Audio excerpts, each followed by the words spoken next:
The Confederate Survivors Association was a fraternal organization for American Civil War veterans of the Confederate States Army. It was based in Augusta, Georgia, and remained active well into the 20th century. The Confederate Survivors Association was a benevolent, historical and social association dedicated to preserving the comradeship of those who served all functions of Confederate military and naval service.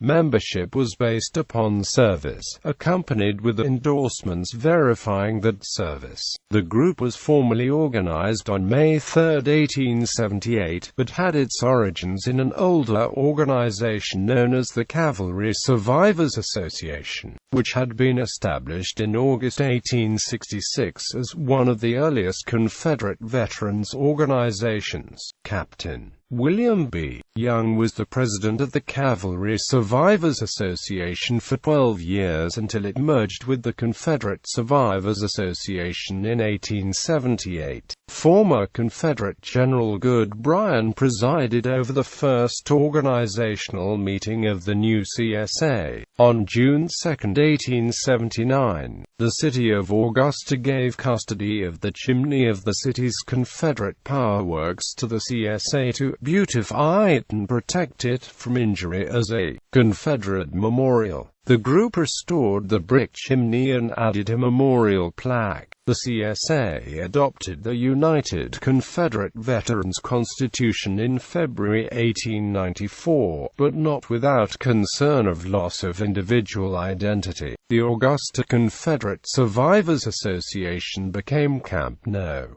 435 of the United Confederate Veterans. However, it retained its original name. In 1896, the Augusta CSA petitioned the UCV to change its name to Confederate Survivors Association so that the CSA could be retained. At its peak, the CSA had over 900 members from throughout Georgia, although a large number were in the Augusta area. Another chapter had been founded in York County, South Carolina, in 1880.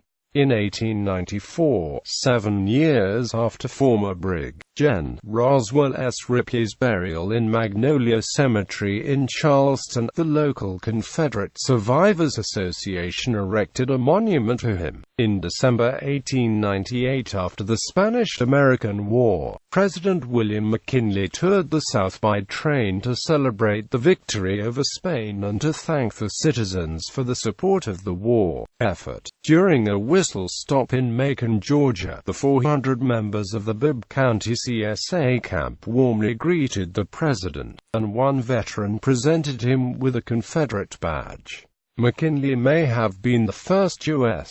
president to wear such an emblem in public. Presidents or commanders of the association included Gen. Clement A. Evans Cole, Charles Colcock Jones, Jr., Captain F.E. Eve Salem Dutcher, H.B. Smith, George W. McLaughlin, George T. Lambach, A.J. Twiggs, and Gen. J.D. Foushee. A collection of CSA records and artifacts is maintained in the Reese Library of Augusta State University.